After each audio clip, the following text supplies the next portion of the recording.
Diba, pagka naglalagay tayo, hanggang dyan lang.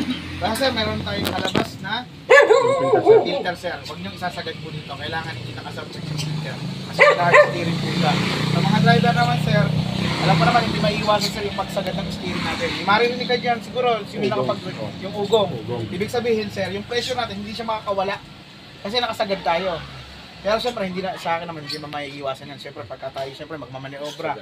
Pagka, ano sir, ibalik lang natin ng konti para sumirit ba yung, umikot ulit yung ano natin. Kasi yun yung nagkokos. Halimbawa, pag, although bago sir, pagka, ano yan sir, tumagal-tagal ng, yung, alam naman natin, host siya. Ito sir, diba, host. Host siya. Ito lang yung, ano lang to, intro lang to. Sa mga host lahat yan sir. Pagka nagluma at kumunat yan sir, pagka lagi natin gawing gano'n, may humuhubo pa rin. Kasi gawa ng pump yan eh. Dire-diretso po ang mga niya kasi nakakonnection dito. Ito. Wala po siyang stop po ano. Basta agad umiikot yung makina natin. Hindi sir, magboboto dito yan. Yun sir, focus po yan ng pagputok naman natin. Pagkalagi po yun. Kaliwat kanan yun sir, sagad ha. Tapos yun lang ang ano kong payo sa inyo. Basta wag niyo po isasubmerge yung ano natin ha. Itong tag ito, filter. Tapos sir, pag magpapalit kayo, available natin pula, lahat po i-drain nyo na po. Isa drain yan, sir. Pwede naman dito sir. Pwede Ay, dyan na lang sa hose, sir. Tanggalin nyo yung sauce. Kasi sir, di ba, pagka hinaluan natin ng pula yan, baka magtaka kayo, mag-iba kulay niyan. Baka maging kulay puti. Ayun, baka malito na tayo. Baka yung pala, meron na talagang problema si, ano natin, si gear o si, tag dito, yung gearbox natin. Or kung baka sabihin mo, wala namang problema, baka magka-problema. Pero sir, kaya kailangan ko, tagalin niya kung available. Pero kung sir, kung kulang na siya, or kung may available kayo dito sir, dagdagan niya na lang. Pero alam ko walang available sa Pilipinas eh. Tsaka katulad nito siya. Kulay ano naman sa ating green naman. Pula naman to. Yun sir, pagka ano, tatanggalin niyo na rin po ito. Pagka magdadagdag kayo ng kulat. Ang kulat natin sir, pwede yung gawin combination 50-50. Huwag lang purong tubig lang. Yun sir. Tsaka wag, pagka puro naman kulan, medyo matapang sir kumakain ng ano yan sa loob ng bakit natin. Yan sir, ito lang ito sa ano natin ha. Pagdaanan po natin sinabi natin. Tapos ito nakikita nyo yung dalawang pula, yan yung bomba kung tawagin or fire extinguisher. Ito sir, yan yung mga ano niya no. Nakikita nyo parang mitya yan sir, parang mitya. Pagka may nasense na may na ano ng apo yan, kusang puputok yan.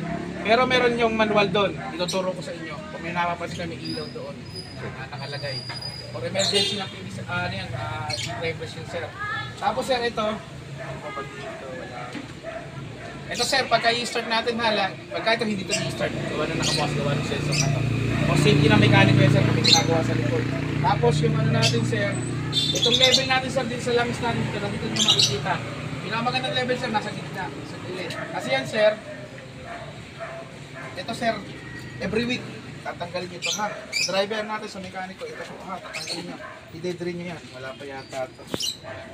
Siyempre, pag i-drain natin yan, kasi yan sir, ito sir, may shop seal yan eh. Yung shop seal, may isang butas yun.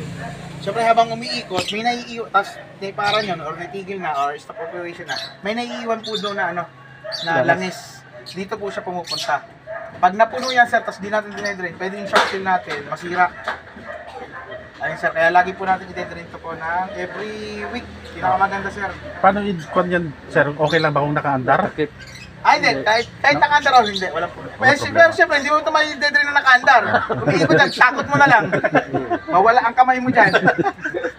Kaya kinakailangan, safety siyempre tayo, lagi tayo safety sir, safety lang po. Safety lang po tayo. Lipstick natin sir, ito.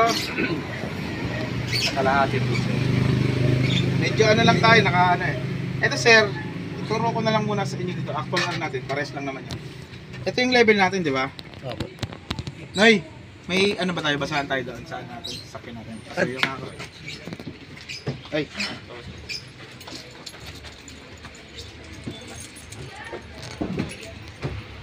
Meron ba dyan? Meron dyan. Bambi! Ito po sir yung level natin ng langis. Ito po, ha, tatandaan po natin. Ito yung low. Ibig sabihin namin ng low, mababa. Ito yung high natin, mataas. Huwag po tayong sosobra ng langis dito. Huwag po rin tayong kukulang dito kasi parehas po ng ano yan, maglo-low pressure po yan. Pag sobra, yung bomba natin kasi, marami siyang nahihitit, kaya lang ang problema, nabubulunan. Kaya maglo-low power siya. Pag sobra ha, pag mababa naman, wala naman siya halos mahitit. na langis. Kaya siya maglo-low power. Nasa level lang po tayo. Nakita nyo naman sir, may pagitan naman eh. Oh. Kita naman natin eh. Nasa between lang po siya. Halimbawa, nandito, okay yung level mo. Pag dumating siya dito, anong kakailangan, anong, hindi po sir. Huwag po tayo magdadagdag. Ito kasi sir, itong level na to is normal po lahat yan. Basta po, nasa loob po siya. Wag lang Wag po- bumaba dito, sir. Wag, pagpapamantay, pwede mo. Siguro sir, pagka nandito na, Dito na. pwede nating dagdagan na. Oo. Pero sir, kung nandito pa lang, sayang naman yun lang is natin idadagdag. Hindi naman sa nanghihinayang sir, pero actually pwede naman talagang ano eh, dagdagan yan kasi na bumaba na eh. Pero which is basta nasa loob nito, normal pa lang po yung langis natin, ha? Huwag nating kakalimutan po. Normal pa lang po siya. Basta wag lang bababa. Wag lang sa sobra din. Okay pa yan. Pero syempre para sa akin, dagdagan nyo na. Basta pagka magdadagdag kayo sir, dito lang. Pag tumapo na po yan, okay na po. Kasi para sa akin, napakahalaga ng tubig. Eh, kahit nandito siya, although walang problem, pero para sa akin, dagdagan nyo na. Mas mahalaga ang tubig kasi para saan natin yun sir? Punong system ng makina. Basta po, dito lang po kayo magdagdag, okay na po yan. Tapos ito po yung may sensor siya. Pagka naman po nagbaba na po yan, nag-minimum, meron naman po sensor siya na nakalakip, may lalabas po doon sa ano natin, sa dashboard natin. Magwa-warning po yan, may nakalagay po yan na fuel, water low level sir. Tapos, ano pa ba dito? Wala na yan pa dito. Belt natin sir ha, kailangan laging tawag dito, nasa tamang tension ha. This two for back, and this Yeah. two Or for aircon. aircon. And Ito pala sir. oil motor. Ito yung mga oil natin na kailangan. Oil. Sa engine, sa gearbox, Ayan. sa steering. Okay. Yeah. That's information. Sa engine yan. Ito yung mga important. Tsaka mga belt natin sir. Itong mga belt natin. Tapos ito yung switch off natin. Tapos pwede mag-start yan sir. Basta naka-neutral doon, naka-switch on. Ito yung ilaw natin. Ito yung start natin. Ito yung shutdown natin. Pagpapatay natin. Ito po yan. Ha? Ilaw natin ha. Ilaw. Pero dapat pag i-start mo, kung gusto mong i-start dito sa likod, tawag dito, naka-switch on siya. Tapos naka-neutral po. Kung hindi siya naka-switch on, hindi siya naka-neutral, hindi po yan na-under. Opo. Ganyan yung board namin dati.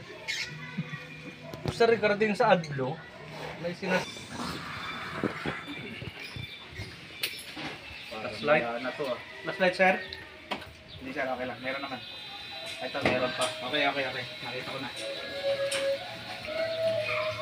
Tama ba? Ganito na.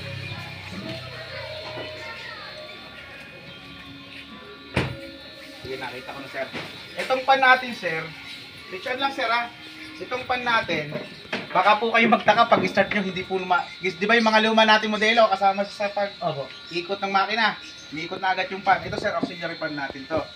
Baka magtaka kayo pag start niyo hindi pa naikot. Tama po ba? Napansin niyo na po yun ano? Kasi po ito sir, nakabase po ito sa temperature.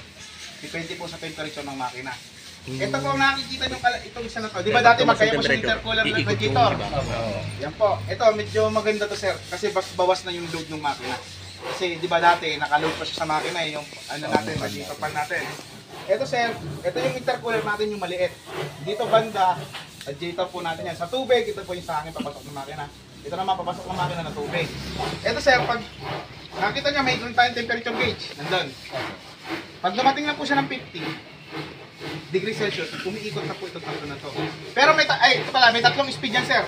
Isang low, isang medium, at saka isang fast speed or full speed yung tinatawag. Pagka dumating siya ng 50 degrees Celsius, itong tatlo lang umiikot dyan. Nasa low speed po siya. Pagdating po ng 60, ito pa rin lang to, naka medium speed yan. Wala pang umiikot doon sa may intercooler, sa radiator side natin. Iikot lang po yan pagdating ng 80. 80 po, 80 degrees Celsius, tatlo lang po yan. Nasa low speed po itong tatlo. Kung hindi po ako nagkakamali, itong tatlo yan. Or ito. Basta po, yung nagkano yan. Ano man dyan sa tatlo na yan. Ito po. Sa low speed po siya.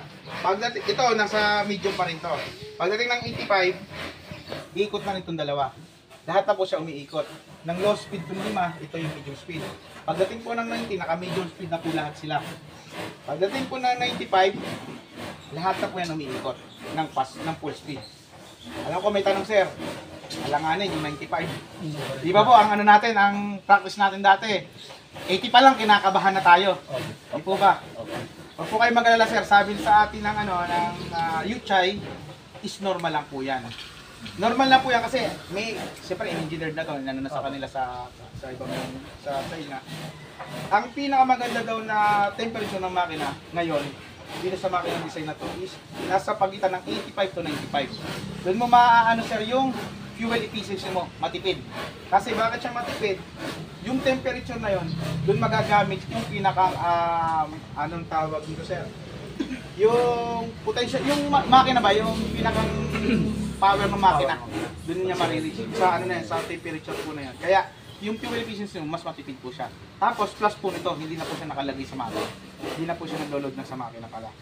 Ito may nakapukot na. Kaya wag po kayo mag-alala sir ha, na baka sir hindi umiikot yung ano natin. Ito sir, bago tayo tumakbo, gano'n natin ma-check up kung iikot to. May cutter kayo sir. Kahit yung ano lang, pang Wala. slice. Ano, gunting sir. Sige. Pwede naman ganda. Yung talaga na pag ilan na kayo 6.2 marami na eh. Sa 200 na yata ang 6.2 dito eh. Kaya lahat na po na pyesa natin ay available. Maliban na nga sir dun sa hindi fast moving na pyesa. Ito sir, el cleaner natin. Every 6,000 pwede nyo palitan to. Or kayo, 6 na taon no. Pero sir, siyempre kung may sira na to, kailangan natin palitan. Kung tourist kayo, siguro once a week. Hanginan po na. Huwag natin babasain sir ha. Hangin lang po tayo. Ito yung ano natin sir, injector ng AdBlue. Dito. Po natin ha, injector rin ng AdBlue. Yung AdBlue po natin, ang tinitreatment yan, yung pinakang tambutso natin. Opo. Ano natin yan. Ito yung sinasabi ko sir na fuel water separator. Ito po, palagi nyo po itong papalitan pagka nag-change oil. Meron na tayong ano, hindi na siya manual pump. Ano siya, electronic pump na siya. Ano natin ha. Pero pwede siyempre, pinagpalit lang yung panundog pa. Kaya makabalik tayo. Ito sir, ano po ito. Once a week din. Kasi nga win. Minsan mayroong ano yan, may tubig yan. Ito yung bomba niya. Nagbubuga ng AdBlue niyan sir. Ang capacity nito 38 liter sir. Itong ano natin, urea natin, anong tawag dito? Pa-percentage kasi yan sir eh, may turo ko sa inyo. Pagka bumaba kasi ng 20% to, tawag dito, magwa-warning na siya. Pagka naging 16% sir, maglo-low power na yung ano natin. Kailangan mo dagdagan sir. Pag nadagdag pala nito sir, kung halimbawa may extra kayo dyan na 20 liters, alam mo, 20 liters, dapat boost nyo na lahat sir. Huwag na kayo magtitira kasi baka makontaminate pa yung ano natin. Kasi napansin nyo naman sir yung AdBlue natin. Pagka naitapon mo dito, nag-aasin-asin. Ayun sir, baka makontaminate. Siyempre, sumingaw na siya. Kung hindi natin masara na maayos, hindi magkakaroon ng problema sa loob ng ano. O kaya mag-contaminate yung ano natin. Yung AdBluean natin. Urea. Yung urea natin. Kailangan bago magdagdag sir, ilang percent po doon? Siguro mga 30.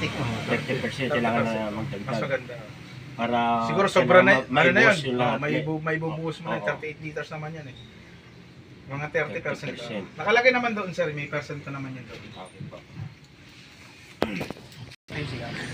Kasi karaniwan kasi walang CR eh. Yung iba natin. Ito sir, ito yung mga piece natin. Ito sir, ito yung computer box na, control box natin to. Lahat po yan yung, hindi siya actually sa bus lang to. Mga electrical natin, hindi siya yung nagko-control. Iba pa yung sa engine natin, sa makina natin. Dalawa po yan. Ito yung kanuhan ng kanto na, kung hindi ako nagkakamali, nandito sa dulo ng ano, ng air duct natin sa kaliwa. Or, nandito sa harapan, kaliwa din. Ay, kanan ko pala, sorry. Pagka nakaharap doon, pagka dito, kaliwa. Okay, nandito sa kabila naman. Ano lang yan, mamili lang kayo kung kaliwa o kanan. Dalawa po yan, dalawa. Pero, hindi pa naman kami, ilan na po ito. Sino ba meron ito? 2019.